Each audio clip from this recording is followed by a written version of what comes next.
ತಾಲೂಕು ನೀವ್ಯಾವ ಅಭಿವೃದ್ಧಿಯನ್ನು ಪಡಿಸ್ತಾ ಇದ್ರಿ ಆ ನಿಟ್ಟಿನಲ್ಲಿ ಅವರು ಕೂಡ ಅಭಿವೃದ್ಧಿ ಪಡಿಸೋದಕ್ಕೆ ಎಲ್ಲ NGO ಸಂಸ್ಥೆಗಳು ಕೂಡ ಕೆಲಸವನ್ನ ಮಾಡ್ತವೆ. ಇದೇ ರೀತಿ ಉತ್ತಮವಾದಂತ ಬಿತ್ತನೆ ಬೀಜಗಳು ಹಾಕ್ಬೇಕು, ಇದೇ ರೀತಿ ರಾಗಿಗಳನ್ನ ಬೆಳಿಬೇಕು. ಇಂಥ ಸಂದರ್ಭದಲ್ಲಿ ಇಂಥ ಬೆಳೆ ಬೆಳೆದ್ರೆ ಮಾತ್ರ ನಿಮ್ಗೆ ಅವಕಾಶಗಳು ಸಿಗ್ತದೆ. ಈಗ ಮಳೆ ಬರೋಕ್ಕಿಂತ ಮುಂಚೆ ನೀವು ಬಿತ್ತನೆ ಮಾಡಿದಿರಿ, ಅದನ್ನ ಯಾವ ರೀತಿ ಪೌಷ್ಟಿಕಾಂಶ ಆಹಾರ ಅದಕ್ಕೆ ಕೊಡಬೇಕು, ಈ ರೀತಿ ಕೆಲವೊಂದು ಆಹಾರಗಳನ್ನ ನಾವು ಭೂಮಿಗೆ ಉತ್ಪಾದನೆಯನ್ನ ನಾವು ಮಾಡದೆ ಇಂಥ ಬೆಳೆಗೆ ಏನು ಗೊಬ್ಬರ ಹಾಕ್ಬೇಕು, ಯಾವ ಔಷಧಿ ಹೊಡಿಬೇಕು, ರೋಗ ಬಂದ್ರೆ ಇದೆಲ್ಲ ಕೂಡ ಕೆಲವೊಂದು ಸಂಸ್ಥೆಗಳು ಅಧ್ಯಯನ ಮಾಡಿ ತಮ್ಗೆ ನೇರವಾಗಿ ತಮ್ಗೆ ದುಡ್ಡು ಬರ್ತಕ್ಕಂಥ ಕೆಲಸವನ್ನ, ಭೂಮಿಗೆ ಬೆಳೆ ಬರ್ತಕ್ಕಂಥ ಕೆಲಸವನ್ನ ಇವತ್ತು ಪೀಪಲ್ಸ್ ಟೀ ಸಂಸ್ಥೆ ಮಾಡ್ತದೆ. ಬಹುಶಃ ಎಲ್ಲರೂ ಕೂಡ ಮಾತಾಡಿದ್ದಾರೆ. ಈ ಒಂದು ಕಾರ್ಯಕ್ರಮದಲ್ಲಿ ಆಸೀನರಾಗಿರ್ತಕ್ಕಂಥ ಸಂಸ್ಥೆ ಜೊತೆ ಇದ್ದು ಈ ತಾಲೂಕಿನ ಬಗ್ಗೆ ಬಹಳ ಆಸಕ್ತಿಯನ್ನ ಇಟ್ಕೊಂಡು ಇರ್ತಕ್ಕಂಥ ಮಹಿಳೆಯರು ತಮಗೆ ಸ್ವಂತ ತಾವೇ ಕಾಲದಲ್ಲಿ ನಿಂತ್ಕೋಬೇಕು ಅಂತ ಸಂಸ್ಥೆ ಬಹಳ ಉತ್ತಮವಾದಂತ ಸೇವೆಯನ್ನ ಮಾಡ್ತಾರೆ. ಈ ಸಂದರ್ಭದಲ್ಲಿ ನಾನು ಕೂಡ ತಮ್ಮೆಲ್ಲರಿಗೂ ಕೂಡ ಪೂರ್ವಕ ಅಭಿನಂದನೆಗಳು, ಧನ್ಯವಾದಗಳನ್ನು ಕೂಡ ನಾನು ವ್ಯಕ್ತಿಪರವಾಗಿ ತಿಳಿಸಕ್ಕೆ ಇಷ್ಟಪಡ್ತೀನಿ. ಈ ಸಂಸ್ಥೆ ಯಾಕಂದ್ರೆ ಶಾಶ್ವತವಾಗಿರ್ಬೇಕು. ನಾನು ಕೂಡ ಇತ್ತಿನ ದಿನಗಳಲ್ಲಿ ಸಂಸ್ಥೆಗೆ 5 ಲಕ್ಷ ರೂಪಾಯಿ ಫಂಡ್ ಕೊಟ್ಟೆ ಅಂತ ಅನಿಸಿದ್ದಾರೆ. ಕಾಂಪೌಂಡ್ ವರ್ಕ್ಗೆ, ಬಿಲ್ಡಿಂಗ್ ವರ್ಕ್ಗೆ ನಾನು ಹಾಸ್ಟೆಲ್ ಅನುದಾನವನ್ನು ಕೂಡ ನಾನು ಕೊಟ್ಟಿದ್ದೀನಿ. ಜೊತೆಗೆ ಕೃಷಿ ಬಗ್ಗೆ ತಮ್ಮೆಲ್ಲರಿಗೂ ಕೂಡ ಗೊತ್ತಿರುವ ಹಾಗೆ ಹಲವಾರು ಮಾಹಿತಿಗಳು ಇರ್ತಕ್ಕಂಥ ಗಣ್ಯರು ಹೇಳಿದ್ದಾರೆ.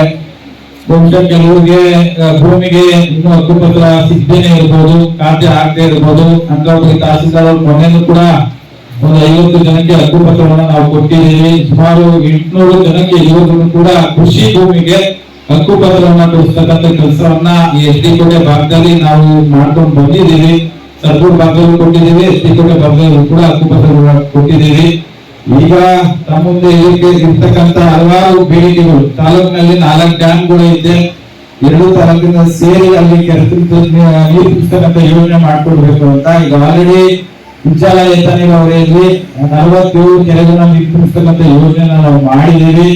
ಇತ್ತೀಚಿನ ದಿನಗಳಲ್ಲಿ ಒಂದು ಪ್ರಾಜೆಕ್ಟ್ 12 ಕೆರೆ ಸರ್ಗೂರ್ ಭಾಗದಲ್ಲಿ ತುಂಬಿಸ್ತಕ್ಕಂಥ ಯೋಜನೆಯನ್ನ ನಾವು ಕೈಗೆತ್ತಿಕೊಂಡಿದ್ದೀವಿ.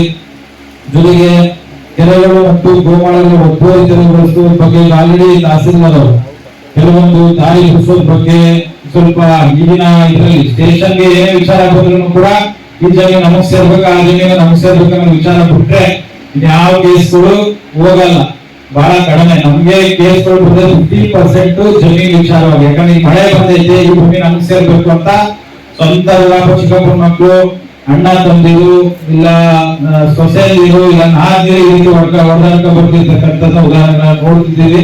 ಅದ್ರ ಯಾವ್ದು ಮೂಲ ದಾಖಲೆಗಳು ಇದೆ, ಯಾರು ನಿಜವಾದ ಫಲಾನಿಗಳು ಭೂಮಿ ಉಳಿದಿದ್ದಾರೆ ಅಂತವ್ರಿಗೆ ನೀವು ಏನು ಟೈಮ್ ಸರ್ವೆ ಕೊಟ್ಟಿರ್ತೀರಿ, ಆ ಸರ್ವೆ ಟೈಮ್ ಇಂಟಾಗಿ ನೀವು ಮಾಡಿದ್ರೆ ಇದಕ್ಕೆಲ್ಲ ನಮ್ಗೆ ಒಳ್ಳೆ ರಿಸಲ್ಟ್ ಬರ್ತದೆ. ಕೇರಳ ರಾಜ್ಯಕ್ಕೆ ಈಗ ತರಕಾರಿಗಳ ಬಗ್ಗೆ ಎಲ್ಲ ಮೈಸೂರಿಂದ ಪರ್ಚೇಸ್ ಮಾಡ್ತಾರೆ. ಮೈಸೂರಿಂದ ಪರ್ಚೇಸ್ ಮಾಡಿ ಕೇರಳ ರಾಜ್ಯಕ್ಕೆ ತಗೋತಕ್ಕಂಥದ್ದನ್ನ ನೀವು ನೋಡಿದ್ರಿ. ನೀವು ಕೂಡ ತರಕಾರಿ ಬೆಳೆದ ಸಂದರ್ಭದಲ್ಲಿ ಇಲ್ಲೇ ಲೋಕಲ್ ಅಲ್ಲಿ APMC ಮಾರ್ಕೆಟ್ ಅಲ್ಲಿ ನೀವು ಮಾರಾಟ ಮಾಡಬಹುದು. ಕೆಲವರು ನಾನು ನೋಡಿದಂಗೆ ಉದಾಹರಣೆಗೆ ನಿಮ್ಮ ಜಮೀನಿಗೆ ಬಂದು ಬಾಳೆ ಕುಯ್ಕೊಂಡು ಅವರೇ ಅಲ್ಲೇ ತೂಕ ಹಾಕೊಂಡು ಅದನ್ನ ಹೊರಗಡೆ ತಗೋತಕ್ಕಂಥ ಉದಾಹರಣೆ ಕೂಡ ನಾವು ತಾಲೂಕಲ್ಲ ನೋಡಿದೀವಿ. ನಿಮ್ ಜಮೀನಿಗೆ ಬಂದು ತರಕಾರಿ ಪರ್ಚೇಸ್ ಮಾಡಿರೋದನ್ನು ಕೂಡ ನಾವು ನೋಡಿದೀವಿ. ಆ ರೀತಿ ಅನೇಕ ಸಂದರ್ಭದಲ್ಲಿ ಇತ್ತೀಚಿನ ದಿನಗಳಲ್ಲಿ ಹತ್ತಿ ನಾವೆಲ್ಲ ಬಹಳ ಕಡಿಮೆ ಬೆಳೀತಾ ಇದೀವಿ ನಮ್ಮ ತಾಲೂಕಲ್ಲಿ. ಅದ್ರ ಬಗ್ಗೆ ನಾವು ಆಲ್ರೆಡಿ ಕೃಷಿ ಅಧಿಕಾರಿ ಕೃಷಿ ಅಧಿಕಾರಿ ಬರ್ಬೇಕಾಗಿತ್ತು, ಒಂದು ಮಾಹಿತಿ ಕೊಟ್ಟಿರ್ಬೋದು, ಬಹುಶಃ ಒಂದು ಮಾಹಿತಿ ಕೊಟ್ಟಿರ್ಬೇಕು. ಇನ್ನೇನೇನು ಯಾವ ಸಂದರ್ಭಕ್ಕೆ ನಾವು ಬೆಳೆ ಬೆಳಿಬೇಕಾಗ್ತದೆ ಅದನ್ನ ಇನ್ ಟೈಮ್ ಆಗಿ ಬೆಳೆ ತಕ್ಕಂತ ಕೆಲಸ ನಾವು ಮಾಡ್ತೀವಿ. ಇತ್ತೀಚಿನ ದಿನಗಳ ಶುಂಠಿಗೆ ಮಾರೋಗಿದ್ದೀವಿ.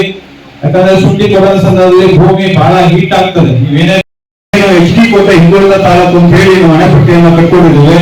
ಇದರ ಭಾಗವಾಗಿ ನಮ್ಮಲ್ಲಿ ಹಲವಾರು NGO ಸಂಸ್ಥೆಗಳು ಕೆಲಸವನ್ನು ನಿರ್ವಹಣೆ ಮಾಡ್ತಾರೆ.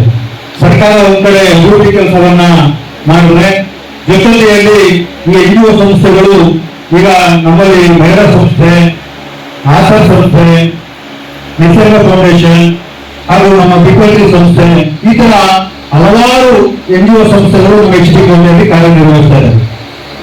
ತಾನದ ಕೈ ಅಂತ ಹೇಳ್ತೀವಿ. ಅವರು ಕೆಲಸ ಮಾಡೋದು ಯಾರು ಗೊತ್ತಾಗೋದಿಲ್ಲ. ಅಭಿವೃದ್ಧಿ ಪಡಿಸೋದಂತೆ ಅವರ ಗುರಿ. ನಾವು ವರ್ಷಕ್ಕೊಮ್ಮೆ ಈ ಕಾರ್ಯಕ್ರಮ ಮಾಡ್ತಾ ಇದ್ದೇವೆ. ಯಾಕೆ ಅಂತಂದ್ರೆ ವಾರ್ಷಿಕೋತ್ಸವವನ್ನ ಮಾಡಬೇಕು ನಮ್ಗೆ ಹಿನ್ನೆಲೆಯಲ್ಲಿ ನಾವು ಈ ಕೆಲಸವನ್ನ ಮಾಡ್ತಾ ಇದ್ದೇವೆ. ಬಹುಶಃ ನಮ್ಮ ಶಾಸಕರು ಇಲ್ಲೇ ತುಂಬ್ತಾರೆ, ಸರ್ಕಾರದಿಂದ ಎಷ್ಟೇ ಅನುದಾನ ತಂದು ಅಭಿವೃದ್ಧಿ ಪಡಿಸ್ತಾ ಇದ್ರೆ ಜೊತೆಗೆ ಅಷ್ಟೇ ಸಹಕಾರವನ್ನ ನಮ್ಮ ಕೋಟೆಗೆ NGO ಸಂಸ್ಥೆಗಳು ಕೆಲಸವನ್ನ ಮಾಡ್ತಾರೆ. ಅಷ್ಟೇ ಹಣವನ್ನ ತಂದು ಕೋಟಿಗಟ್ಟೆ ಹಣವನ್ನ ತಂದು ಅಭಿವೃದ್ಧಿ ಪಡಿಸುವಂತ ನಿಟ್ಟಿನಲ್ಲಿ ಮಾಡ್ತಾರೆ. ಕೆಳೆ ಉಳಿತಂತದಿರ್ಬೋದು, ಸಿರಿಧಾನ್ಯಕ್ಕೆ ಆದ್ಯತೆ ಕೊಡುವಂತದಿರ್ಬೋದು. ನಮ್ಮ ಗ್ರಾಮ ಪಂಚಾಯಿತಿ ಮೊದಲು ನಮ್ಮ ಸಂಸ್ಥೆ 4 ಗ್ರಾಮ ಪಂಚಾಯತ್ ಆಯ್ಕೆ ಮಾಡ್ಕೊಳ್ಳುತ್ತೆ ಕೋಟೆಯಲ್ಲಿ.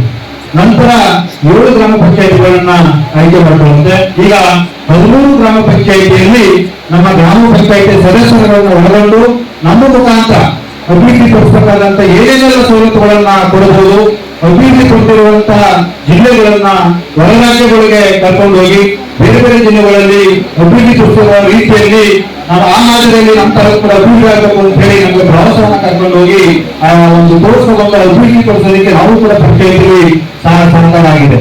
ಹಂಗಾಗಿ ಶಾಸಕರು ಉತ್ತಮವಾದಂತ ಕೆಲಸವನ್ನು ಮಾಡ್ತಾರೆ. ನಾವು ರಾಜಕಾರಣ ತರೋದು ಅವಶ್ಯಕತೆ ಇಲ್ಲ.